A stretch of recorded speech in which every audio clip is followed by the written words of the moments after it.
সারা দেশে বেড়েছে শীতের দাপট, বইছে হিমেল হাওয়া। তাপমাত্রার পারদ নেমেছে 10 ডিগ্রি নিচে। দেশের সর্বনিম্ন তাপমাত্রা রেকর্ড করা হয়েছে যশোরে 9 ডিগ্রি সেলসিয়াস। তবে তীব্র শীতে কষ্টে দিন কাটাচ্ছে হতদরিদ্র ও ছিন্নমূল মানুষ।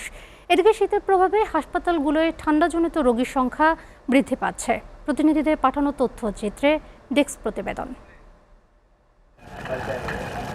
যশোরে দেশের সর্বনিম্ন তাপমাত্রা রেকর্ড করা হয়েছে 9 ডিগ্রি সেলসিয়াস। বেলা গড়ালেও সূর্যের দেখা মেলেনি। হেডলাইট জ্বালিয়ে চলছে যানবাহন। তীব্র শীতে কষ্টে দিন কাটাচ্ছে ছিন্নমূল মানুষেরা। পঞ্চগড়ে দিন ও রাতের তাপমাত্রা কিছুটা বেড়েছে, তবে ঘন কুয়াশা ও শীতের দাপটে বেড়েছে সাধারণ মানুষের ভোগান্তি। সকালে তেঁতুলিয়া আবহাওয়া কেন্দ্রে সর্বনিম্ন তাপমাত্রা রেকর্ড করা হয়েছে 11 ডিগ্রি সেলসিয়াস।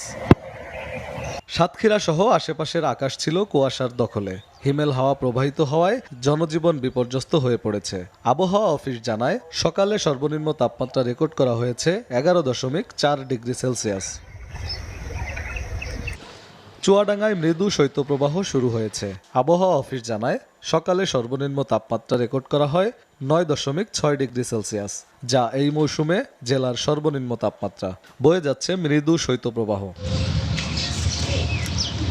দিনাজপুরে সর্বনিম্ন তাপমাত্রা রেকর্ড করা হয়েছে 11.5 ডিগ্রি সেলসিয়াস। ঘন কুয়াশার সঙ্গে বইছে উত্তরের হিমেল হাওয়া, বাড়িয়েছে শীতের প্রকোপ। আগামী দিনগুলোতে শীত আরও তীব্র হওয়ার আশঙ্কা। নদ নদী বেষ্টিত কুড়িগ্রাম জেলায় জেঁকে বসেছে শীত। গেল 3 দিন সূর্যের দেখা না মেলায় ঘন কুয়াশার সাথে বেড়েছে কনকনে ঠান্ডার তাপমাত্রা। রাত হলেই গুড়ি গুড়ি বৃষ্টির মতো ঝরছে কুয়াশা। SATV news desk.